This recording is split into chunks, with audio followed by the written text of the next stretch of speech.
Man who crashed U-Haul truck into security barriers near White House charged with threatening the president. What we know. I'll tell you what I know. He's not getting that deposit back. Nope.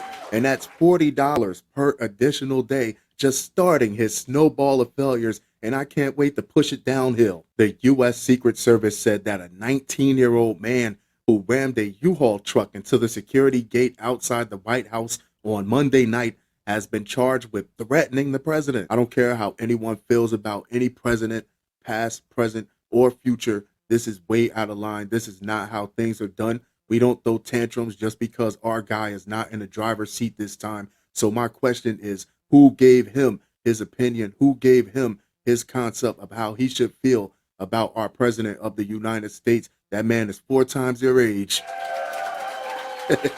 He knows more about politics than you do about wiping your own ass. The driver, identified as Sai Varshith Kandula of Chesterfield, Missouri, is facing several charges, including threatening to kill, kidnap, or inflict harm on the president, vice president, or family member, basically anyone that's under the protection of the Secret Service. The U.S. Park Police said he also faces charges of assault with a dangerous weapon, trespassing, destruction of federal property, and reckless operation of a vehicle. Here it is. Under U.S. law, whoever knowingly and willfully threatens to kill, kidnap, or inflict bodily harm upon the president or anyone else protected by the Secret Service can be fined, imprisoned for up to 5 years, or get the package deal. Let's hope he gets the package deal, kids, of a fine plus jail time, and that fine is massive.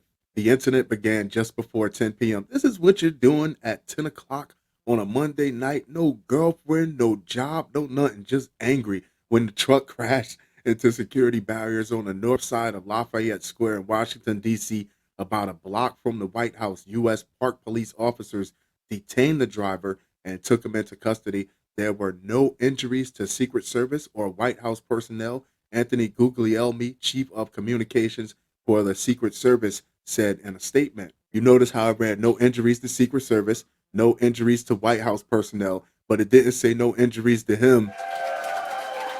Nope, because with the suspension on a U-Haul truck, his back is probably screaming at him right now. Chris Sajobi, an airline pilot who lives in Washington, told Reuters that he had just finished jogging on the National Mall and was walking home when he heard a loud crash. Sajobi said the truck struck the barrier at least twice. I looked back and saw that the U-Haul van had rammed into the barricade. Sajobi said, after I saw it rammed again, I didn't want to be anywhere near the truck and left.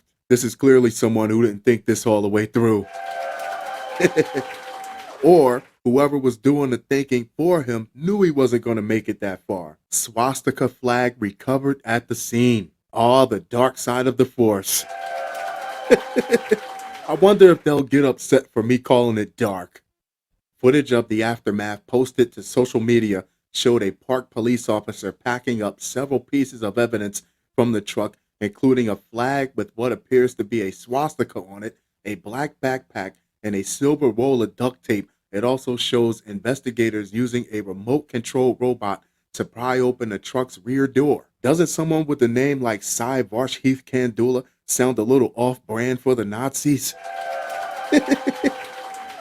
But if you need a stunt dummy, why throw your own guys to the fire? The truck was deemed safe, and a preliminary investigation revealed that the driver may have intentionally struck the security barriers at Lafayette Square. Nothing gets past you. What gave it away? The second time he tried to ram the barrier? Guglielmi added in a tweet. The nearby Hay Adams Hotel was evacuated at the request of the Secret Service, a hotel employee told CNN. The exact location of President Biden at the time of the incident was unclear.